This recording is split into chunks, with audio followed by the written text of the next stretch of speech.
సినిమాల్లో హీరో ఎన్ని విన్యాసాలైనా చేయొచ్చు, కానీ నిజ జీవితంలో మాత్రం అలా చేయడం సాధ్యం కాదు.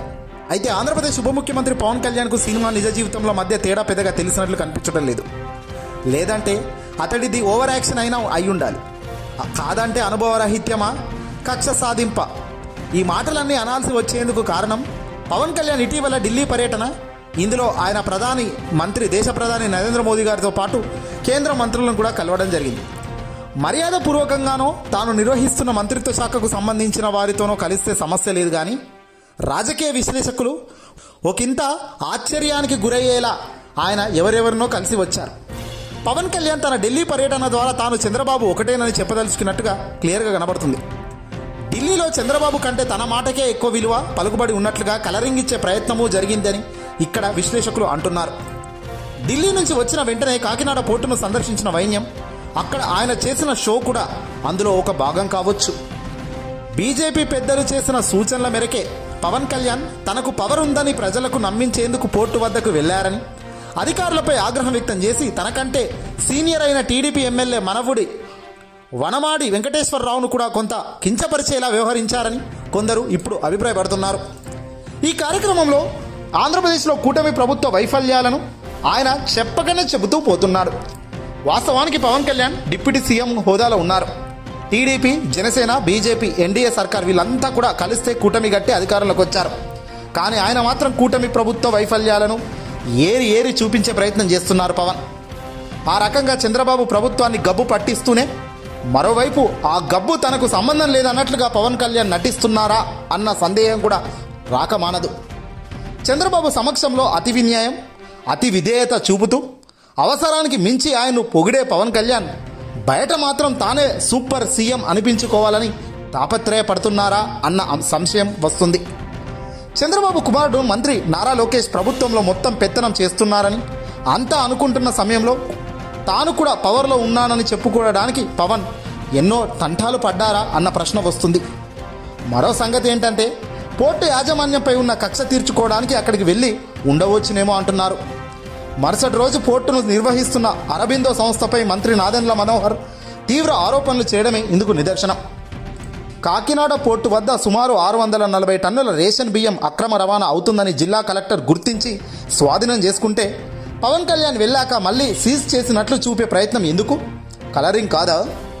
జనసేనకే చెందిన మంత్రి నాదెండ్ల మనోహర్ అక్కడ పవన్ కళ్యాణ్ నటన చూసి బిత్తిరిపోవడం మినహా ఏమీ చేయలేకపోయాడు. నిజానికి పవన్ కళ్యాణ్ కన్నా రాజకీయాల్లో మనోహర్కు చాలా అనుభవం ఉంది. రాజకీయ కుటుంబం నుంచి వచ్చిన మనోహర్ 2004లోనే ఎమ్మెల్యే అయ్యారు. అనూహ్య పరిణామాలతో జనసేనలో చేరాల్సిన పరిస్థితి మనోహర్కు వచ్చింది. ఇప్పుడు అదృష్టశాత్తు మంత్రి కూడా అయ్యాడు.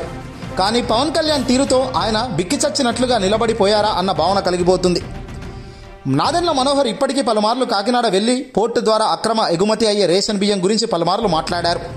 అధికారులను అప్రమత్తం కూడా చేశారు. ఎంత మాత్రం ఆదేశాలు ఇచ్చినా ఇలాంటివి కొన్ని జరుగుతూనే ఉంటాయి. వాటిని కట్టడి చేయడానికి చర్యలు తీసుకుంటూనే ఉండాలి. ఇది ఒక నిరంతర ప్రక్రియ.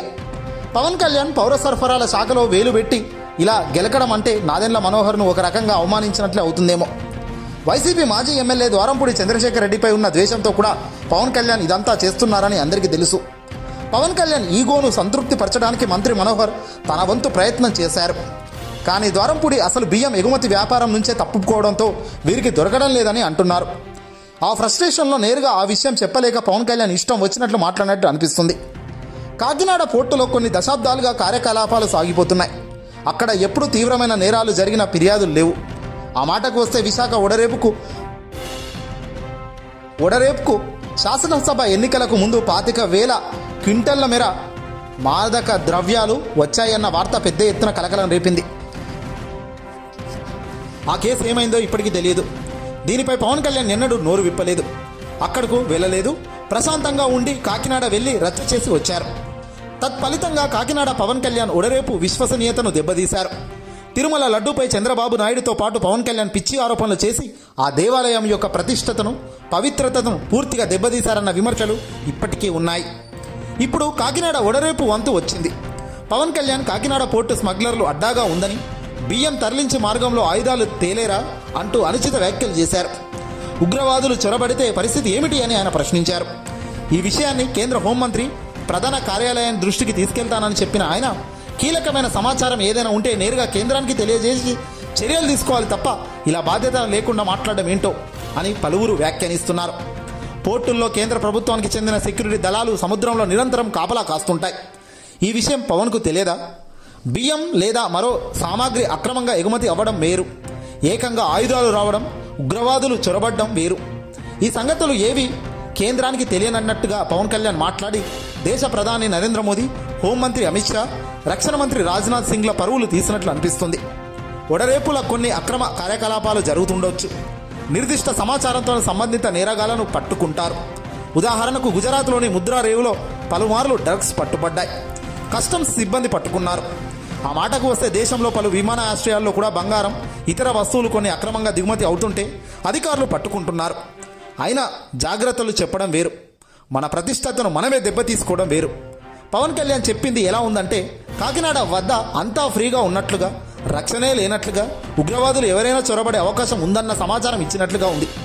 ఇలా మాట్లాడడం అంత తెలివైన చర్య కాదని చెప్పాలి. ఆర్ట్ ఎక్స్ వంటివి కూడా దిగుమతి కావచ్చని చెప్పడం అంటే ఇదంతా కేంద్ర ప్రభుత్వ శాఖల సమర్థతను పూర్తిగా డైరెక్ట్గా అవమానించడమే. ఎన్నికలకు ముందు ఆంధ్రప్రదేశ్లో 31,000 మంది మహిళలు మిస్ అయ్యారంటూ అబద్ధపు ఆరోపణలు చేసిన వ్యక్తి పవన్. ఆ తర్వాత దాని గురించే మాట్లాడకుండా పవన్ కళ్యాణ్ తన నిజ స్వరూపం తెలియజేశారు. ఇప్పుడు కూడా అలాగే వ్యవహరిస్తున్నారా? లారీల ద్వారా అక్రమ బియ్యం కాకినాడ పోర్టుకు చేరుతుందంటే ఏమిటి దాని అర్థం? రాష్ట్రంలో ఆయా రహదారులలో ఉండే సివిల్ సప్లై చెక్పోస్టులు లేదా వాణిజ్య పన్నుల శాఖ చెక్పోస్టులు సరిగ్గా పనిచేయడం లేదనే కదా అర్థం. అధికారులు నిద్రపోతున్నట్లో లేక కుమ్ముక్కు అయిపోయినట్లో చెప్పడమే కదా. కూటమి ప్రభుత్వం వచ్చాక అసలు బియ్యం స్మగ్లింగ్ జరగబోదని చెప్పినా ఇలా ఎందుకు జరుగుతుంది అంటే చంద్రబాబు ప్రభుత్వం, మంత్రి నాదెండ్ల మనోహర్, పోలీస్ శాఖ విఫలమైందని పవన్ కళ్యాణ్ ఒప్పుకున్నట్లేనా? జిల్లా మంత్రిగా ఉన్న ఆయన కూడా విఫలమైనట్లేనా? తాను వ్యవహరిస్తున్న తీరు, ఎస్పీ సెలవు పెట్టి వెళ్తున్న తీరు పవన్ అంటున్నారు. ఆయన ఎందుకు అలా చేశారో తెలియదా? ఏదైనా సొంత పని ఉండి వెళ్ళారా, లేక తెలిసి తెలియక పవన్ కళ్యాణ్ మాట్లాడే వాటికి సమాధానం ఇవ్వడం కష్టమని వెళ్ళారా? చూడాలి. ఏపీలో సాగుతున్న విధ్వంసకాండ, హత్యలు, అత్యాచారాలపై స్పందించలేని పవన్ కళ్యాణ్ పోర్టుల్లో ఏదో జరిగిపోతుందని మాట్లాడడం మాత్రం విడ్డూరమే. తాడిపత్రి, జమలమడుగు కూటమి నేతలు చేస్తున్న బుడిదర దందా గురించి మాట్లాడితే బాగుండేది. కొద్ది కాలం క్రితం ప్రజలు ప్రభుత్వాన్ని బూతులు తిడుతున్నారని, హోంమంత్రి అనిత ఏం చేస్తున్నారని అడుగుతూ తానే ఆ శాఖ తీసుకుంటానని చెప్పిన పవన్ కళ్యాణ్ ఆ తర్వాత ఎలా మాట మార్చేసిందా చూశాం. ఇప్పుడు టీడీపీ ఎమ్మెల్యే వనబడి వెంకటేశ్వరరావును అధికారులు సమక్షంలో మందలించడం, ఆయన తిట్టినట్టు చేయడం, వీటన్నిటి ద్వారా తాను చంద్రబాబు సమానమే అన్నట్లుగా పవన్ కళ్యాణ్ ప్రవర్తిస్తున్న తీరు క్వశ్చన్ మార్క్గా మారింది. నిజంగా ఆ ధైర్యం ఉంటే మంచిదే, తప్పులేదు. కానీ ఆ వెంటనే చంద్రబాబు దగ్గుకు వెళ్ళగానే జారిపోతున్నారు. అది అసలు సమస్య. ప్రభుత్వ వైఫల్యాలతో తనకు నిమిత్తం లేనట్లుగా సూపర్ 6 హామీలు ఊసే ఎత్తకుండా కత్తా నడుపుతూ ప్రజల మధ్య మభ్యపెట్టేందుకు వెళ్తున్న ఈ తీరు, వేషాలు అన్నీ ప్రజలు గమనిస్తున్నారు. అక్రమాలు ఎక్కడ జరిగినా నిరోధించాల్సిందే. కానీ పవన్ కళ్యాణ్ ఒక కాకినాడ పోర్టులోనే అంతా జరిగిపోతున్నట్లుగా మాట్లాడి రాష్ట్రం పరువును, ముఖ్యంగా కాకినాడ ప్రతిష్టను దెబ్బతీయడం బాధాకరమే.